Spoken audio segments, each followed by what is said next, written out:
Okay. Is that visible for everybody, right? Yes. So, several letters by me. Let's see. So, o'zi seferda bir nechta topiklar bor. Yani tasqonda bir necha xil turlari bor. Biz bugun asosan biz complainer deb ko'rib chiqamiz. Ya'ni complainer formulasi, samplelari va qanday yozilishlari. In a short but very useful tone, right? Introduction. Start of the letter. How? O'zi introduction nima deydi?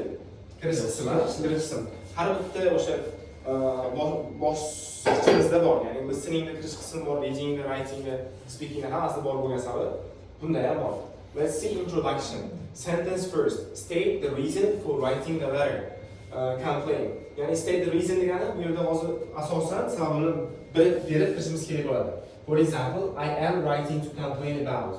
Yani complain letterli deb bildirib qo'yishimiz kerak-da. O'zi qanaqa letter yozishimizdan qat'iy nazar, nima haqida gapirishimizdan qat'iy nazar, o'sha haqida biz ilmoqchi ketishimiz kerak. Misol uchun, I'm complaining about. Misol men bu narsa haqida shikoyat qilmoqchiman. Men bu narsa haqida shikoyatim bor va shunga o'xshash oxirgi o'zi gaplarni yozsak bo'ladi. I would like to express my dissatisfaction with. Ya'ni ushbu tepadagi ikkita gapga o'xshagan gaplarni yozib olsak, writingimizga yaxshiroq bo'lar edi. Chunki seferda asosan mavzuga oid bo'lgan loyihalarga ko'proq fokus qaratadi va bizda ya'ni qolgan narsalar unchalik muhim bo'lmay qolishi mumkin. So'z borligi va so'zni soniga ham qarashi ehtimol balandroq chin mazmunga qaraganda. Sentence 2, give a brief background of the situation. Where, when, what happened, and etc. Right? Yani brief background bo'lgani chuqurroq kirishimiz kerak, chuqurroq dive into the topic, right? Give detailed information about where, when, qayerda, qachon va nima bo'lganligi haqida chuqurroq kirishimiz kerak bo'ladi. So let's see. I recently used your service on sanasi va hokazo. Ya'ni yaqinda men sizni do'koningizdan sotib oldim va bu narsa sifatsiz chiqdi. Misol uchun lampochka yozsak bo'ladi, to'g'rimi? Hozir lampochkani olgan joyimizda QR kodi bor, orqasida skaner qilyapmiz va rasmiy xat yozyapmiz. Chunki biz uni tanimaymiz, to'g'rimi? Rasmiy nima uchun rasmiy tanimaganligimiz uchun va birorta korxonani boshlig'i bo'lganligi uchun yozyapmiz. Qanaqa xat? Shikoyat xati. So, assalomu alaykum, boshdan kirishimizda men sizga yozishimdan maqsad, menda bir nechta muammolar kelib chiqdi. Sizning korxonangizni sotib olgan, xarid qilgan chirog'imdan va shunda men ko'nglim notinch yoki noroziman deb yozib boshlaymiz. Va undan keyin detailga o'tamiz. So let's see. First complaint. Sentence third. State the first complaint. Ya'ni first and foremost the main issue was. Ya'ni avvalambor asosiy muammo shunday ediki deb yozsak bo'ladi. Va davom etamiz. The fourth sentence explain the problem. Ya'ni muammoni nima qilishimiz kerak? Tushuntirishimiz kerak, ochishimiz kerak. The product service did not work as expected because. Ya'ni biz sotib olgan lampochkamiz kutganimizdek ishlamadi. Chunki davom etamiz. Beshinchisi, give extra details or an example. Ya'ni qo'shimcha ma'lumotlar yoki misol berishimiz kerak bo'lar ekan. For example, when I tried to use it, I noticed that. Misol uchun men yoqqanimda ishlamayotgan bo'lgan ekan va buni sezib qoldim. Bu narsa bizga, guruhimizga to'g'ri kelmadi. Third one, second complaint. Ya'ni uchinchi body paragraph. Bodylarni bo'lib olyapmiz. Ikkita va uchta qilib. The second body paragraph is like second complaint bo'lyapti. Sentence 6, state the second complaint. Ikkinchi muammoni yoriting. Secondly, I was also disappointed with. Ya'ni ko'p pul ishlab qo'ydi. Tiqdimi, lekin pulini yechib olyapti. To'pga ketyapti, lekin olmayapti. Nimaga yozishimiz kerak? Ha? 7-chi sentence'da explain the problem. This was because. Davom etamiz. Bu sababli ishlamayapti. 8-chisida give extra details for example. Bir xil body 1 qanday yozgan bo'lsak, body 2 ham xuddi shunday yozamiz. Body 1da bitta muammo, body 2da ikkinchi muammo yozishimiz kerak bo'ladi. Exactly. The brochure claimed that, but in reality ma'lumot. Ya'ni siz berayotgan dokumentingizda demak kursga keladi o'quvchi, biz bilan to'qqizlarimiz borib aytamiz, to'g'rimi? Davomidagi kompaniya yozayotganda yo'q qoladi.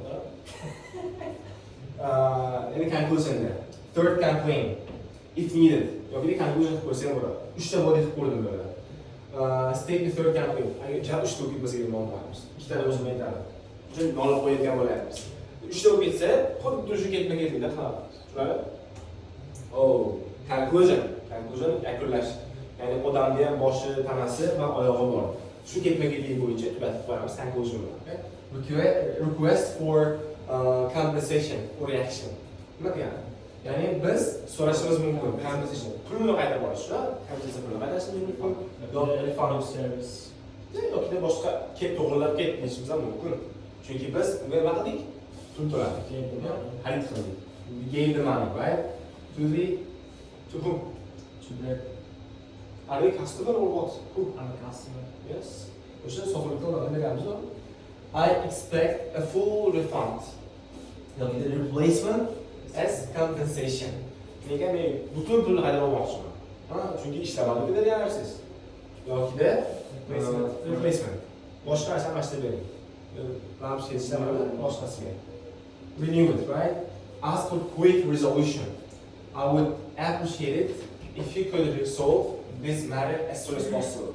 Men juda ham xursand bo'lardim, agarda siz muammoni zudlik bilan hal qilib bersangiz. Exactly. And with a polite closing, right? I look forward to your prompt response. Yani sizni javobingizni juda ham kutib qolaman. Tezroq javob bering. Yani oxirida muloyimlik bilan haydashib qo'yamiz. Shu muomala bo'ldi biz. Oh, let's see. Starting pointlarda sizlarga yozib qo'yganman. I'm writing to complain about men shikoyat haqida yozmoqchiman. Mana shu 4 tani yo'lda olsang bo'ladi. Yoki yozib olaylik, mayli. Siz bittasini yozib tursangiz bo'ladi. Exactly. Eng yaxshisi uzunroq bo'lgan. I would like to express my dissatisfaction with so'z sonini ko'paytiradi. So'z sonini ko'paytiradi. Ana shu bo'yicha biz yutamiz. So'zda nechta so'z bo'lishi kerak? 150 ta deyilgan, iloji boricha ko'proq yozsak bo'ladi. Minimalda 150 ta deyilgan. Xuddi tasvirga o'xshagan bo'ladi. Exactly. Tasvirlar bir xil. Hozir bu ustaga tushirib qo'yilgan, 3 ta bo'lib turibdi. Oyoq. Ishta to'g'ri. Ikkinchi darslar bo'ldi. 3 ta bo'ldi. Shuning uchun yengillashdi.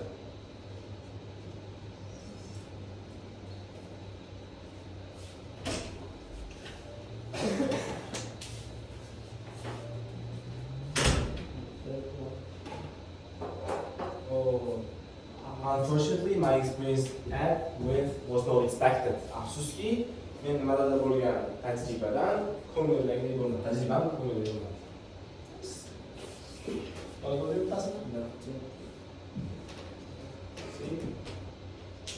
This is really like easy to remember, to recall whenever you start writing, right? Okay.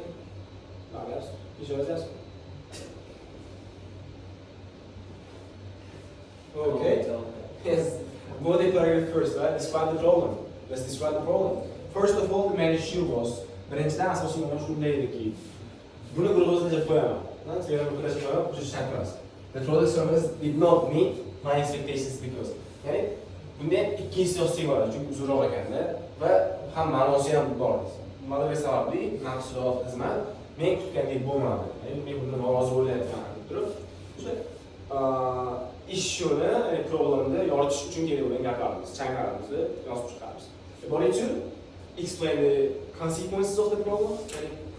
Due to this issue, I was extremely inconvenienced. Qilgan ekan, noqulay ahvolga tushib qoldim. Norozi bo'lib qoldim, qiynalib qoldim desa ham bo'ladi. Iloji boricha o'zidan bejara ko'rsatsa bo'ladi buni. Chunki bu juda ham muhim narsa. Siz u ko'randa o'shanda sizni ahvolingizni tushunadi va pulni qaytarishi mumkin yoki replace qilishi mumkin. Yig'lashi ham mumkin. Exactly. Let's see the third or the conclusion, right? Request for compensation or solution. Nega request bilan. I hope we can resolve this matter as soon as possible. I expect a full refund, replacement, compensation. Uchinchisi yaxshigina. I would appreciate if you could take immediate action to fix this issue. Yani nima degan? Juda ham tezroq reaksiya qilasiz, razar qilasiz. Minnatdor bo'ladi. Boshim ko'kka ilandi desam ham zo'r bo'ladi. And then, yes, we have 5 samples in Uzbek and English as well. Let's see. Complaint letter, unsatisfactory granted accommodation. Oh. Accommodation, right? Ready accommodation. Granted accommodation. Bularga One of the most meaningful topic. bir tanish topik shekilli. So, dear, Dear Shakro, dear Sohrolar. I would like to complain about the condition of my apartment. Condition. Okay, let's see. Dear kimdir? O'sha uyda odami. I'm writing to complain about the condition of my apartment. At address. Sevgili misol uchun. This has caused me a lot of inconvenience. Right? First and Yetarli. foremost. Asror, Rasulbek. Bilamiz, mavzusiga tanishgan. First and foremost, the heating system is not working properly. Ya'ni ekan, isitish tizimi ishlamayapti. Yaxshi kutganda ishlamayapti. This has made it extremely difficult to stay warm, especially in the weather has become colder. Ya'ni havo sovugani sababli ham bizga qiyinlashib ketyapti istiqomat qilish. For example, even when I turn the heating on, the temperature in the apartment does not change. Ya'ni hattoki men baland qilib qo'ysam ismayapti nimaga? To'g'rilayapti. Secondly, there is a serious issue with leaking pipes. Nega leaking pipes? In the kitchen and bathroom. So'qib. Exactly. So'qib. Albatta, kitchenda, bathroomda bu muammosi bor ekan. This has led to water damage and growth, mold growth, which is both unpleasant and Unhygienic. Unhygienic, right? Unhygienic, really? Hygienic, right? Hygienic. Hygienic, right? This is unhygienic. What's the meaning of the hygienic? Unhygienic. Unpleasant. Noqulaylikka yaqin. Noqulayroq. Ko'nglingiz chiqmaydigan narsa. For instance, the ceiling in the bathroom is now covered with dark stains due to continuous leakage. Mana nima? Dark stains. Dark stain. Mog'orlaganga o'xshaydi. Yaxshi bo'lib keladi-ku. Manadagi suv oqib o'rganda, o'sha taglayapti uying. Qaramizanmi degani. Moreover, I was assured that the building was quiet, but I have been experiencing excessive noise from neighboring apartments. Qo'shnilardan Janjal. har xil tovushlar. Noqulay, kechasi qo'shnilar nima qilishi mumkin o'zingiz? O'shacha har xil ovozda keladi qo'shnilardan va bu menga muammo bo'ladi. The third issue, right? Due to this, I find it extremely difficult to concentrate on my studies and not get proper rest. And it was o'qishimda va namoyishimda qiynayapsiz qo'shimda. For instance, moreover, Exactly. this. You can use this. Moreover, I'll search somewhere, for instance, ha. continuous gapirib, Ma'mur ansizmeli. Ashi raso. Seferda zo'r. Seferda chunki seferda keladi u. Now, secondly, there is a serious issue with leaking pipes. Masalan, ularga o'zga yaxshi. For instance, For instance, ham shu moreover bir to'g'ri misol uchun, for instance, for example, due to this extremely difficult, bu ham yuqori darajali so'z bo'lyapti. Concentrate gaplar bor. I expect immediate action to fix the heating system. Fixgacha gap to'g'ri bo'lsak, bizda o'sha gapimizda tayini bo'ladi. The heating system and the plumbing issues. Plumbing nima yana? Qotirish desa bo'ladi. Plumbing issues. I would also appreciate it if you could address the noise problems by speaking to the other tenants. Qo'shni yana. Boshqa ijarachi, qo'shnisi ham o'shaga aytib qo'ysangiz, sen ovozni tushirsang yaxshiroq, zo'rlaylik. I would appreciate it if you could resolve this matter as soon as possible. Boya ko'rib chiqinganmiz. So I look forward to your prompt response. Sizni javobingizni kutib qolaman. Yours sincerely deganda mana shu narsani yozib qo'yishimiz kerak bo'ladi. Verib va ismingiz. Ya'ni sizni tanishingiz, sizdan masalan Ulug'bekdan deganda Ulug'bekdan yozyapman. Okay, xuddi shuni o'zbekchasi. Then let's see. We have a lot of, let's say, samples here. 5 samples are enough. 5 ta sample bilan bizga yetib boradi. Boy ko'rib chiqamiz detaillar. So yeah, we need 5 samples in order to let's say remember how to write a letter or something. 5 tadan har bittasini misol ko'rsak, tarjimasi bilan tushunarli qilib o'ylab olsak, bizga har bitta bosqichda speaking bo'ladimi, listening, reading, writing bo'ladimi, rasmonlar yordam tegadi, asqotadi. Hali bitta ko'nglim sezib o'chib qoldimi? Yo'q, xudo xohlasa. Nima ko'chadi? Ha, o'chmabdi. Xudoga shukr. Tavba qildim. Men qo'rqaman dedim, telefon qo'ygan bo'lsa o'chgan bo'ladi. Necha 15 mi? 16. Exactly. So the lesson is over, I guess. Yes, we will be continuing the lesson with other, let's say, things. Let's say we are going to focus on listening, I guess, the next lesson. Wait, the next lesson. Yes. Tomorrow Next or the tomorrow. Tomorrow. O'qishni dars so'radi bizni shunday. 7 bor. 7 bor. Har biri mavzu. Har bir. Sras deb topshirsa bo'ladi. Sen bosmoq kerak ekan. Exactly. Sibir bo'lsa. Smell olasiz, sen bo'laman. Oh, yes. Sen bir o'qiymiz ama. Vallahi teşekkürler. Teacher, take care. I appreciate all your effort. The lesson was really meaningful. That I have. Yekeman kuzum. Men aytib ketdim-ku mana shuncha sevib o'qitirasiz. I learned the new words from today's lesson. Men sen bilan tushib kelyapman. Sen bir ochmaydi, endi degan. Boshmasang yaxshi. Это Mana soat 100 ming. Hangisi qilamiz buni?